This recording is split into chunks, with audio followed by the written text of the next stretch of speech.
à tous, on est dimanche et comme chaque dimanche, on se retrouve ensemble pour jardiner. Dans cette vidéo, on continue les plantations pour les cultures d'été. On va planter des poivrons, des aubergines, un artichaut, du céleri rave, des laitues, des choux, des poireaux pour cet été. On va également planter les courges, butternut, potirons, potimarrons. On continue les semis de fleurs notamment. Et on aura quelques tâches d'entretien bien évidemment. Alors installez-vous confortablement, le dimanche au potager, ça commence maintenant. Alors on débute cette petite vidéo par faire un point sur ce qui s'est passé la semaine dernière. Donc on a continué à avoir une invasion de limaces, mais on va dire beaucoup moins, c'est-à-dire qu'à force évidemment de passer tous les soirs et tous les matins à ramasser les limaces, de mettre des protections quasiment absolument partout, donc j'ai un peu beaucoup moins de dégâts que la semaine précédente. Donc ça c'est plutôt cool. On croise les doigts parce qu'il suffit que je dise ça et demain en fait je vais tout me faire manger. Les cultures ont plutôt bien grandi. Il a fait un temps assez particulier. Il faisait chaud la journée, un peu voilé, et le soir des orages. On a eu plusieurs soirs de suite avec des orages qui m'ont permis de ne pas arroser le potager. Donc il y a eu beaucoup de chaleur la journée avec du soleil et la nuit de la pluie. Donc forcément tout a bien poussé. On continue les plantations de mai, les plantations pour cet été. Alors aujourd'hui on va planter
Donc là, on va repiquer l'artichaut. J'ai été le chercher chez mon maraîcher.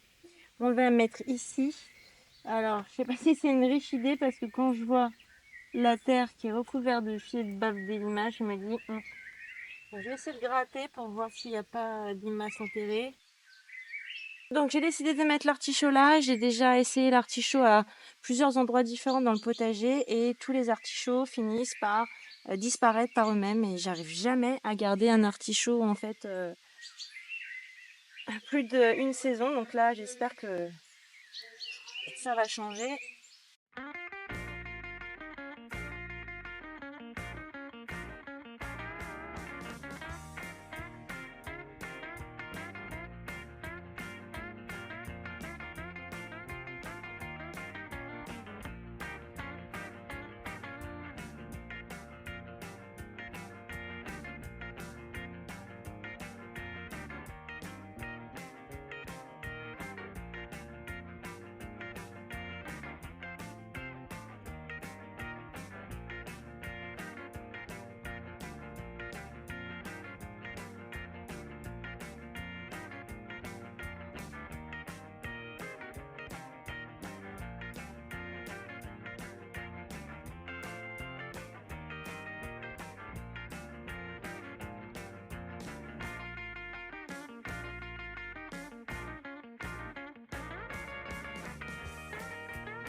Donc là, on va repiquer les poireaux pour cet été.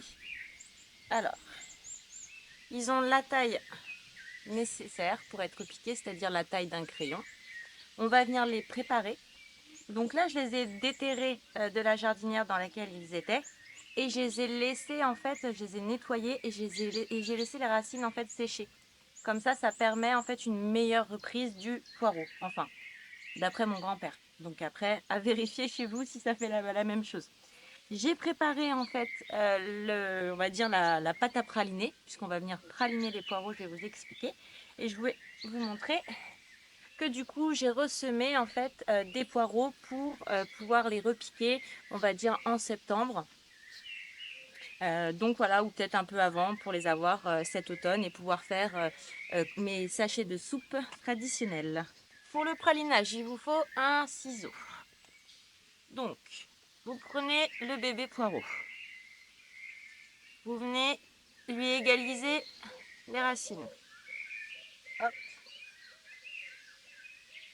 Et vous allez venir tailler, alors on va dire, allez, 10 à 15 cm du verre.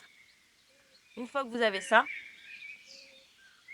il faudra venir le praliner et après, on n'aura plus qu'à le planter. Le praliné, en fait, ça veut dire qu'il faut le tremper dans une espèce de gadoue. Alors, dans cette gadoue, dans ce pralinage, cette gadoue qui est là, hop, dedans, vous avez un peu de fumier, un peu de compost bien décomposé et de l'eau. Donc, on va faire tout cela.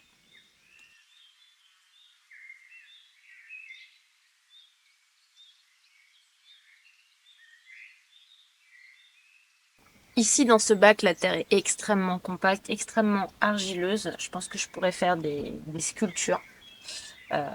C'est hallucinant. Regardez.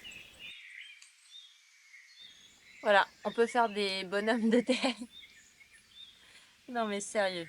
Bon, alors comme elle est extrêmement compacte et argileuse, je vais y rajouter du terreau. Quantité de cailloux aussi, c'est hallucinant.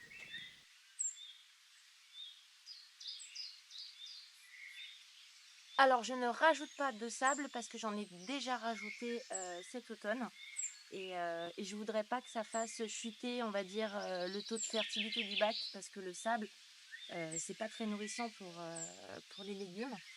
Donc comme j'ai plus trop de fumier et qu'il faut que je le garde pour amender mes fraisiers, je préfère faire comme ça que du coup de mettre du sable et devoir rajouter du fumier en plus.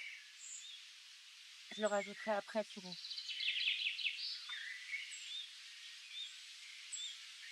Donc voilà le poireau.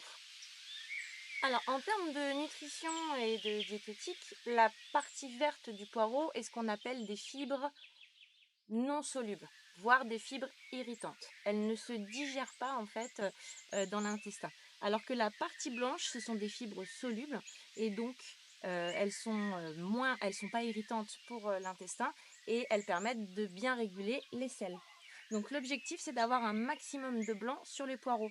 Et pour que la partie soit blanche, il faut que la partie soit enterrée. Donc je vais venir enterrer en fait mes poireaux jusque là.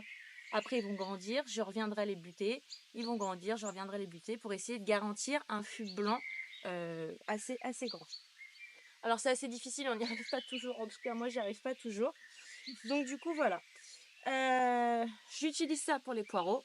Je sais pas comment ça s'appelle. Je sais pas, une trouillouteuse on va dire, qui fait des trous. Et je vais venir faire des trous.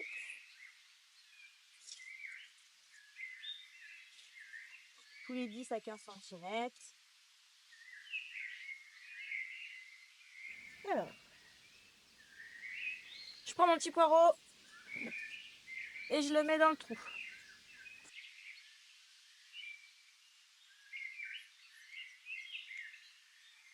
Donc voilà, maintenant qu'on les a tous mis dans les trous, on va venir reboucher.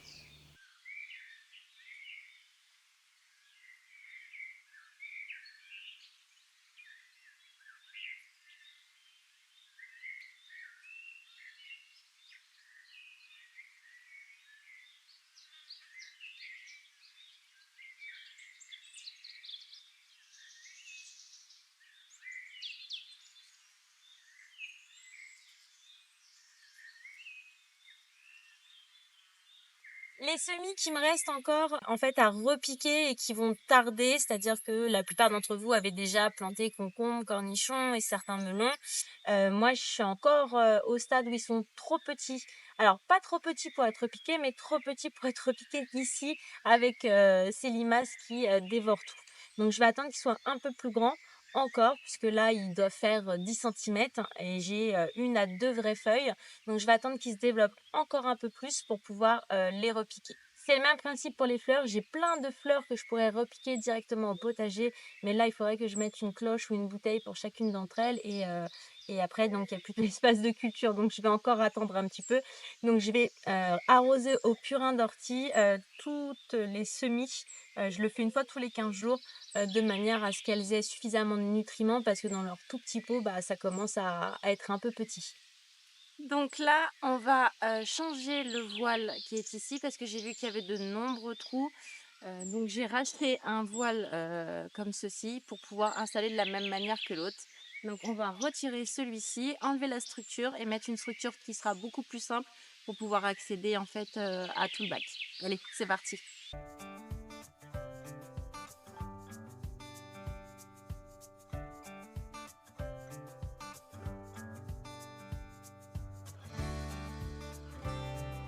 Regardez ici, j'ai une plante, je sais pas ce que c'est. Alors ça ressemble à de la carotte, mais c'est pas exactement de la carotte. Donc je vais regarder ce que c'est. J'ai une petite application.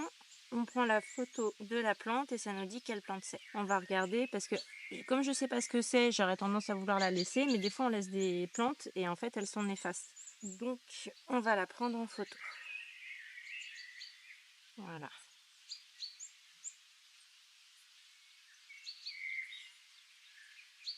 Alors, ils disent que c'est... Ah merde! Oh, pardon. C'est la grande ciguë. C'est l'espèce de conium également connue sous le nom de ciguë tachetée. Elle a l'air en bonne santé, j'en suis ravie. À quoi ça sert? Hauteur 1,50 m, 2,50 m.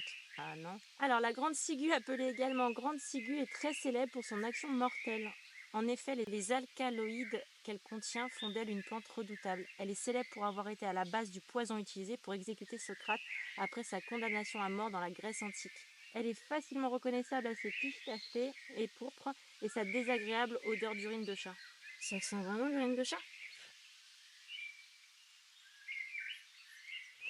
Je croyais que c'était de la carotte perpétuelle. Donc, bah, je vais la retirer. Hein. Je vais aller chercher des gants et je vais la retirer.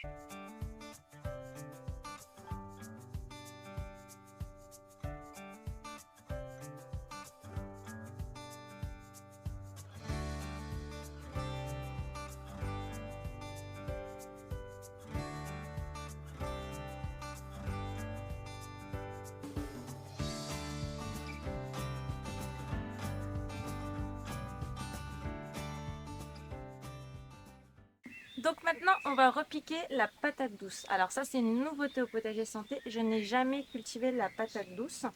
Mais comme j'ai été récupérer un artichaut chez mon maraîcher et j'ai vu qu'il avait de la patate douce, donc je me suis dit tiens, je vais lui prendre un petit pot et puis on va tester. Normalement, j'avais prévu de mettre des haricots verts ici, mais avec la paille, avec tout le paillage, il y a énormément de limaces et dès qu'ils sortent, bah, en fait, ils sont mangés. Donc finalement, je vais mettre la patate douce ici pour leur piquer. Alors ça va être assez simple, hein. On va venir faire un trou, mettre le plant et reboucher comme c'est là au niveau des premières feuilles là, des tiges. Ils se sont déjà fait manger par les limaces, je crois pas.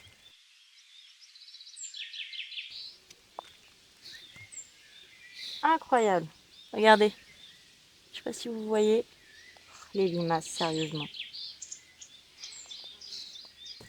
Je vais mettre une bonne poignée de compost bien décomposé. Hop. Je défais le chignon. Voilà, c'est fini. Hop. Je viens mettre le plant. Et je rebouche. Donc j'en profite pour décompacter la terre autour. Je passe bien. J'essaie d'écarter le paillage. Et je vais venir arroser. Une fois que j'ai arrosé, j'attends que l'eau soit absorbée et je vais venir vérifier si la motte est bien enterrée. Je vais venir ajouter une petite poignée. Welcome! J'ai enfin récolté mes fraises et j'ai pu manger une bonne salade de fraises en dessert. C'était un vrai régal. J'ai continué aussi. Alors aujourd'hui, je vous fais tout dans le désordre. Je suis à la bourre dans mon travail, je suis à la bourre hein, à la maison. Enfin bon, je cours partout en ce moment, donc j'ai pas eu le temps de vous faire un petit plan sur d'abord ce qu'il y a à planter, d'abord ce qu'il y a à semer et puis après l'entretien. Là, c'est tout dans le désordre, c'est du grand n'importe quoi. Veuillez m'excuser, mais je suis un peu prise par le temps. Donc je vous disais, j'ai continué les semis de fleurs. Donc là, j'ai fait du semis pleine terre de fleurs dans les différents bacs, capucine, zinnia, reine marguerite, etc. En plus des semis de fleurs que j'ai fait en godet. Donc je voudrais voir en fait comment, parce que j'ai quand même de la difficulté à faire germer les fleurs. Alors je ne sais pas, peut-être que je m'y prends pas comme il faut. Peut-être que les fleurs, elles ont besoin de respecter le calendrier lunaire un peu plus que les légumes et les fruits. Il faudrait que je me renseigne. Peut-être que je sème les jours où c'est pas des jours comment dire, des jours dédiés à la semence de fleurs. Je ne sais pas. Ou alors mes fourmis, enfin peu importe qui mange les graines. Donc du coup, j'ai refait des semis de fleurs dans les différents bacs. Ah oui, j'ai ressemé aussi des salades. Alors j'ai une problématique dans je vais y arriver, mon châssis jaune. J'ai laissé le bac ouvert. La nuit, j'ai oublié de le fermer. Donc quand je suis revenue, il n'y avait plus rien dans mon bac. Donc j'en ai profité, j'ai ressemé quelques laitues, mais j'ai surtout ressemé de la carotte et du navet. Après, si besoin, j'irai faire du repiquage, je reprendrai dans ce bac et j'irai remettre dans les autres bacs. En termes d'entretien, j'ai entretenu les framboisiers. Donc, comme je vous l'avais dit dans une de mes vidéos précédentes, j'ai taillé en fait toutes les branches, les petites branches du bas, de manière à ce qu'on puisse vraiment avoir le vent et l'aération qui passe. Et il était vraiment temps que je le fasse parce que j'ai vu qu'il y avait des feuilles qui commençaient à jaunir. Voilà, là, en tout cas, le vent, l'air peut bien passer entre les pieds de framboisier et je pense que ça évitera toute maladie fongique. J'ai constaté aussi en termes de ravageurs une attaque de pucerons sur mon pommier. Donc ce que j'ai fait, c'est que j'ai enlevé la branche qui était infestée. Mais ils sont arrivés à l'espace d'une nuit puisque je surveille le pommier tous les jours. Et la veille, il n'y avait pas de pucerons. Et le lendemain soir, je suis revenue et il y avait des pucerons à bloc. Donc qui dit puceron, qui dit fourmi, qui dit fourmi, qui dit puceron. Donc, j'ai coupé la branche qui était infestée. Donc, je l'ai mis à la poubelle. Je ne l'ai pas mis ni dans les bacs poubelles verts, ni dans mon compost. J'ai mis à la poubelle. Et après, j'ai pulvérisé d'une décoction d'ail. Donc, dans lequel vous avez de l'ail, de l'eau, bien évidemment, de l'huile et un petit peu de savon noir. Donc, j'ai aspergé le tronc, surtout pour éviter que les fourmis ne viennent. En fait, c'est l'association du puceron et de la fourmi qui est catastrophique. Le puceron, lui, qu'est-ce qu'il fait? Il vient piquer la feuille, il vient piquer dans la veine de la feuille et il vient prendre la sève. La sève est, entre autres choses, est extrêmement sucrée. Elle est remplie de glucose. Et la fourmi, son péché mignon, c'est le sucre. Elle adore le sucre. Donc, qu'est-ce qu'elles font? Elles font un pacte, le pacte du diable avec les pucerons. Et elles disent aux pucerons, nous, on vous protège. On fait en sorte qu'aucun prédateur ne vous agresse. On s'occupera de vous. D'ailleurs, c'est souvent les fourmis qui déplacent les nids de pucerons d'un endroit à un autre pour que justement le puceron puisse extraire le glucose des plantes et le donner à nos fourmis. Donc voilà, elles ont ce pacte-là. Donc ensemble, elles sont horribles. Et la fourmi déteste l'ail, en tout cas chez moi. Pour le moment, elle n'aime pas ça. Dès que je pulvérise de cette décoction d'ail, elles s'en vont. Bon, après, une fois qu'il a plu, que la décoction d'ail est partie, elles reviennent. Donc, bon, c'est à court terme hein, comme solution. Donc voilà, donc là, je vais continuer de surveiller, de pulvériser tous les 2 jours, en fait, cette décoction d'ail qui est diluée à 20% dans l'eau. Et puis, on verra bien ce que ça va donner. Il faut aussi que je m'occupe de mon pommier, c'est-à-dire que là on a toutes les petites pommes qui ont grossi et il va falloir que je retire, que j'éclaircisse les pommes parce que si elles sont trop collées les unes aux autres, aucune ne va bien grossir, elles vont s'empêcher de grandir. Donc je vais en laisser que quelques-unes et je vais retirer certaines. Le même principe que quand on éclaircit comment dire, des légumes que l'on sème ou des graines que l'on sème. Alors moi j'ai beaucoup de rangements dans la maisonnette, là où je stocke tout, c'est un bazar sans nom. Je devais le faire la semaine dernière, j'ai pas eu le temps. Là, je vais pas avoir le temps non plus cette semaine, mais là ça devient vraiment urgent de le faire parce que je peux plus rentrer dedans, faut que j'enjambe et tout, c'est une catastrophe. Je déteste le bazar en plus, mais voilà. Ah oui, j'ai continué aussi d'aménager en fait. Je vous avais montré la nouvelle entrée du potager. Donc là, j'ai continué de rajouter en fait deux nouvelles structures pour que on ait en fait des palettes tout le long. Enfin bon, bref, je vous montrerai. Alors c'est pas grand chose, hein, j'ai juste rajouté deux palettes. Donc voilà, grosso modo sur cette semaine, on continue les plantations. On continue de faire les semis de pleine terre, notamment sur les fleurs. On va aussi continuer d'entretenir les plantes, les cultures qui sont déjà en place, que ce soit en termes d'arrosage. On n'oublie pas de désherber, de griffer la terre pour éviter que ça ne croûte et que l'eau puisse bien pénétrer jusqu'aux racines. Donc voilà en gros ce qu'il y a à faire en fait la quatrième semaine de mai. Je sais pas où est-ce que vous en êtes en fait dans vos plantations. Est-ce que vous avez tout planté? Est-ce que vous attendez encore? Enfin voilà, dites-moi un petit peu en commentaire où est-ce que vous en êtes dans vos plantations. Quels sont les semis que vous avez bien réussi cette année, ceux que vous n'avez pas trop réussi. Enfin voilà, n'hésitez pas à partager avec moi votre expérience de jardinier jardinière. J'espère vraiment que cette vidéo vous aura plu, même s'il était un peu déconstruite cette semaine. Même ma coiffure et tout, enfin c'est voilà. J'ai eu le temps de rien du tout. N'hésitez pas à liker et à vous abonner si ce n'est pas encore fait. On se retrouve dimanche prochain pour une nouvelle vidéo qui j'espère sera mieux organisée. En attendant, prenez bien soin de vous et n'oubliez pas, faites de votre alimentation votre première médecine. Ciao ciao!